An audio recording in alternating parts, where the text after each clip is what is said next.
How many times has this happened to you? The movie you're watching has great looking special effects, but the movie itself is terrible.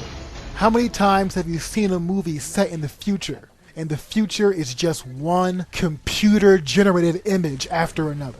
How many times have you seen a movie where Hollywood spent millions and millions of dollars only to create an artificial world totally lacking in character, story, or emotion? As movie budgets get bigger and bigger, and more of them depend on CG imagery, it becomes even more important that we identify the movies that use it right. I feel one of those movies is Blade Runner. Blade Runner is not just a film.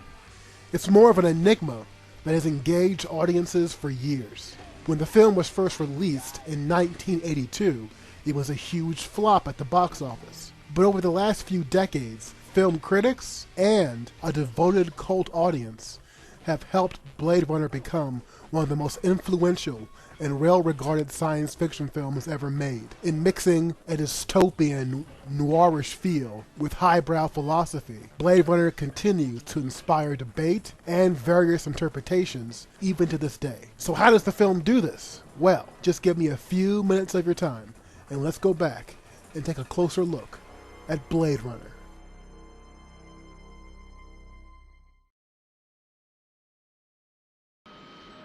Blade Runner is set in the future, where artificial humans are manufactured as a slave labor force. And these Blade Runners must seek out and destroy the artificial humans who are attempting to pass as real people. Now, in telling the story, the movie takes the structure of hard-boiled detective fiction.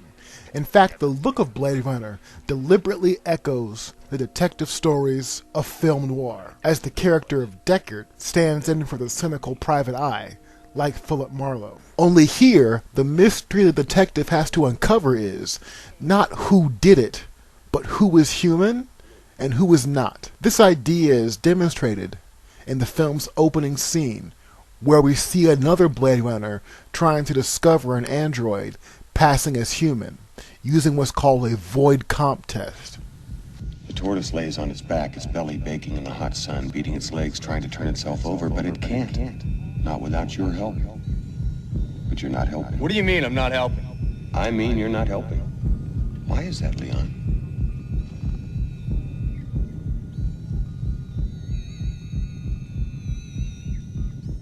This interrogation becomes a confrontation between the real human and an artificial human. But this is a dynamic that will be echoed throughout the entire film. In fact, if you really want to understand Blade Runner, you should understand it as just that, a series of interrogations.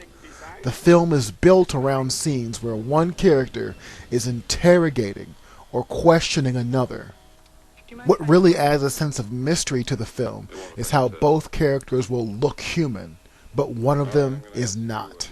So the evidence the detective is looking for is evidence of humanity, proof of humanity. We can see this idea in Deckard's first meeting with an android girl named Rachel. Now, this interrogation scene is echoed later in the film when an android character named Beatty confronts his creator, demanding to know how long he has to live. Here, the interrogation is reversed, and it's the android interrogating the human.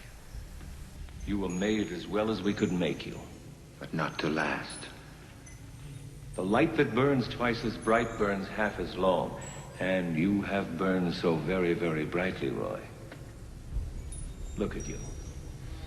You're the prodigal son. You're quite a prize.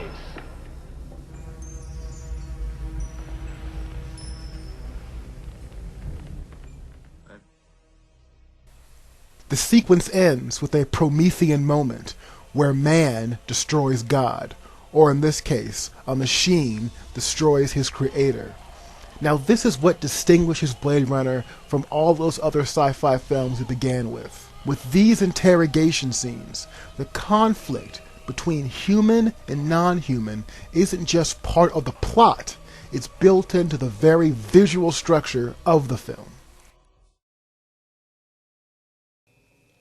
In a way, Blade Runner is a film about perception. Now take the character of Rachel. Rachel is an android who believes she is human.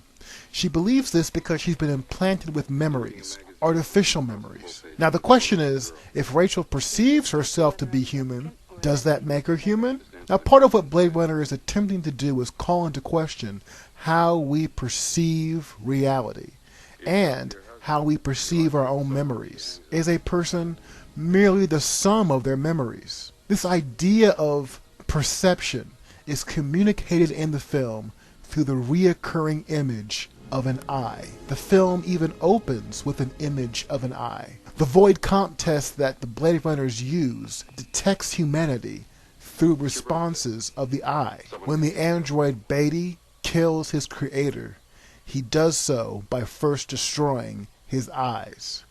Now all this confusion over who is human and who isn't has led some viewers to believe that the character of Deckard is actually an android as well. Now this is a theory that director Ridley Scott firmly believes, but star Harrison Ford firmly rejects. Now proponents of the Deckard is an android theory point to one vital clue. Earlier in the film, Deckard has daydreams about unicorns. And throughout the film, the character of Gaff, who's played by Edward James Olmos, is seen leaving origami animals in the rooms of replicants. But at the end of the film, where Deckard and the android Rachel are preparing to leave the city, Deckard finds an origami unicorn on his way out of his apartment. So perhaps Gaff knows of this unicorn daydream because it's an artificial memory, and Deckard is really an android built to kill other androids. Like all things in Blade Runner, the answer is ambiguous. Thanks for listening.